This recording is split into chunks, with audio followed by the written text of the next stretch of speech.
Hi hello this is మీ మానస. శివుడు, మహేశ్వరుడు, లింగేశ్వరుడు, సోమనాథుడు అంటూ మనం భక్తితో కొలిచే శివయ్య గురించి 5 విషయాలు మీకోసం. రుద్ర అంటే శివుడు, అక్ష అంటే కన్నులు. శివుడి యొక్క కన్నేరు నుండి ఏర్పడినవే రుద్రాక్షలు.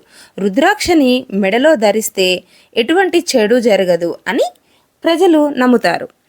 నంది శివుడి యొక్క వాహనం. శివుడికి ద్వారపాలకుడుగా కూడా ఉంటుంది.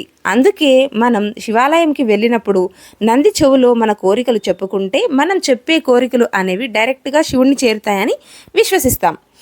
థర్డ్ పాయింట్, శివుని యొక్క 3వ కన్ను కోపాన్ని తెలియజేస్తుంది. శివుని యొక్క మెడలో కనిపించే నాగుపాము 3 చుట్లు చుట్టి ఉంటుంది. ఆ 3 వరుసలు భూత వర్తమాన భవిష్యత్తు కాలాన్ని తెలియజేస్తాయి. ఇక ఫిఫ్త్ పాయింట్లో త్రిశూలం 3 కొనలు ఉంటాయి. ఆ 3 కొనలు మనకి కోరికలు, చర్య, జ్ఞానాన్ని తెలియజేస్తాయి.